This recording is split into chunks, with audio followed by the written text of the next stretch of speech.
production of content, that will also be there.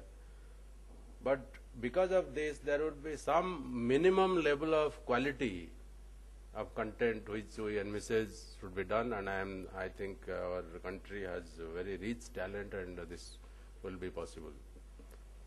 Now, for maintenance of this hardware and software, unfortunately, many people don't think of teachers and content, but think of ICT as only hardware. So that delivery of computers in the school, that is only the beginning, but not the end of the story. And that is why 2 years back we actually encouraged states to go for a boot model instead of buying computers. Because you buy computers and then you don't have a teacher, those teachers who are there are not trained, you don't have any content, so it remains a waste. Whereas if a private sector, a private entity provides computers and uptime is guaranteed, if the uptime is not there, no payment is made. So over a period of 5 years or 6 years or 3 years, they ensure that the hardware and software are available. Sometimes they also ensure that content is also available along with, and then they get paid. In fact, it can even be taken into, it has already been done in several cases that they also provided a teacher to teach ICT competency to students and also to act as a kind of ICT coordinator for the facilities, for upkeep of the facility. And this all finally actually there are probably state governments will have to gear up, and actually payment can be made based on even the learning achievement outcome of the students. It should be possible. You take a kind of baseline data and then see whether the students have learned something, and then in Central Board of Secondary Education in class 10, we have got a additional paper on IT, which students, it's not a compulsory subject, but students can appear for it as an addition to whatever their 5 subjects which they take, and they get a certificate in for that. In fact, we are encouraging that all states can also do that, so that that minimum ICT competency that is required at the secondary stage, they can also get a certificate which will help them in future. And of course, in the +2 stage, all state boards and central boards do have IT related courses, and they are also quite popular. Large number of students are taking them in all the streams: science, humanities, commerce, and also vocational. So our vision is that and I think some people have talked about, unfortunately, many times the content is misunderstood to be kind of a recording of a teacher talking in front of a blackboard. So that is not the way we should tackle it, but I think some people have talked about the learning objects and how they can be made use of by the teacher in the classroom in an effective way. ICT, we are not envisaging a situation in India where ICT will replace the teacher. That may be the case in Australia or New Zealand, or where there is acute shortage of manpower. We are not acutely short of manpower, and I don't think face-to-face interaction between teachers and students we should wish away at this stage. Maybe a day will come after 100 years and all. Despite our best efforts, you won't get sufficient number of teachers, so that's a different issue. But I think for teaching and learning, particularly at the school level, face-to-face interaction is a must. So what is required is that these teachers use ICT tools to make teaching and learning much more interesting, much more enjoyable, and much more effective. So this is and besides this, in the educational administration process also, there is huge scope for use of ICT. For example, our school level planning, whether we should open a school in a particular place, that requires a school mapping exercise for the entire state or the entire country to find out where these gaps are. So that cannot be done without use of ICT. It will be extremely difficult. So kind of GIS of schools. Then we are saying that every school must achieve certain minimum standards. So we have got several parameters to measure standards. So for each school we measure that parameter, then compare whether it meets the standard or not, what is the gap.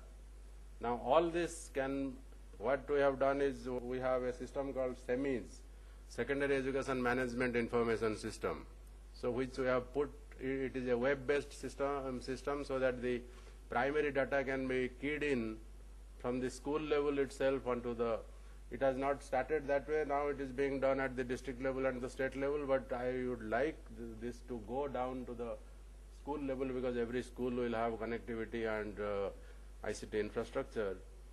And then from this analysis we can find out what is lacking and what improvement can take place, which RMSA can, because this is one component of the RMSA to improve the existing schools. If they don't have a science laboratory, we have to put a science laboratory. If they don't have a library, we have to put a library.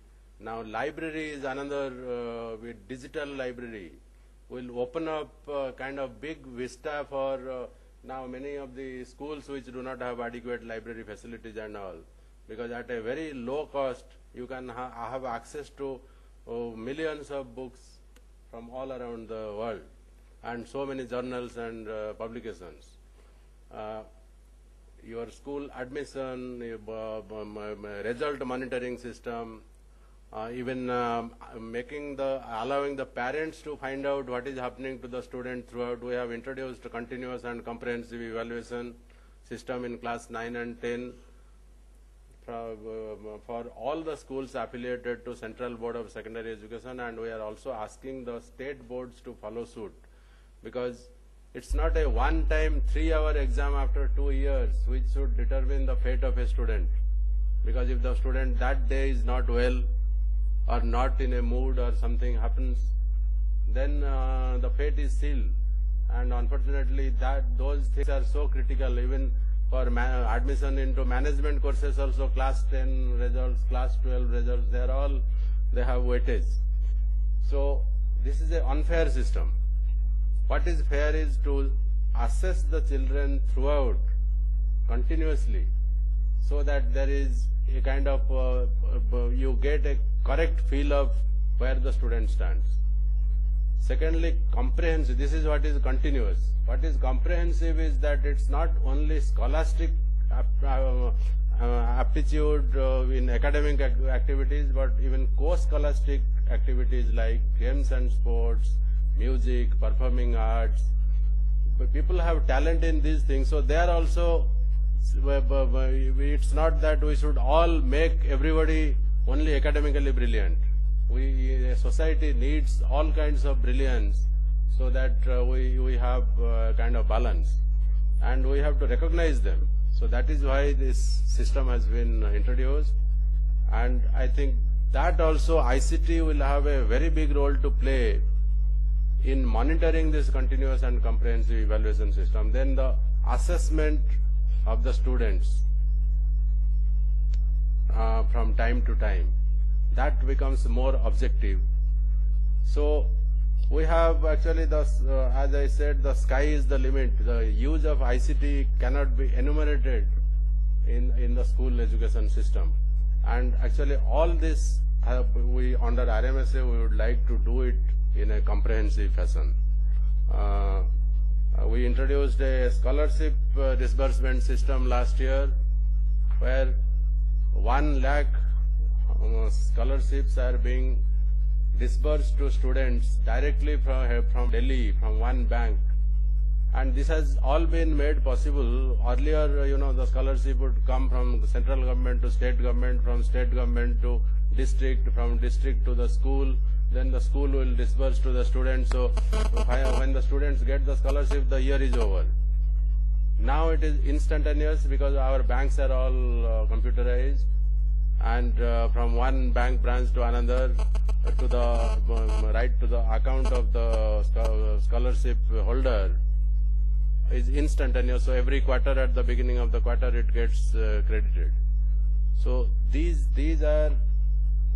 have been possible because of the use of ICT. What I am saying is that besides scholastic curricular activities, many other educational management activities also will be facilitated using ICT. And we have, under RMSA, we also are on a path of reforms. One important reforms is the curricular reforms. In 2005, we have introduced a national curriculum framework where learning needs to be constructivist, so that the child creates the situation in his or her own mind, and that is how people learn. All of us learn like that, otherwise it evaporates, it doesn't remain. So that principle, how to follow that is the basic objective of this new curriculum. And part of that curriculum is the examination reforms which are underway. We also need to reform the classrooms. What happens in the classroom transaction, how to make it more effective, and how to school governance system, how to make it how the schools can be places where actual learning takes place. So these are all being tackled under RMSA, and I think public-private partnership in all levels of this process we envisage in a big way, and particularly in ICT, because in ICT private sector has a lot of expertise, and we don't want to replicate everything within the government system, because after all government and private sector, they are not two different things. This is all part of the society to ensure that our children learn in an effective way.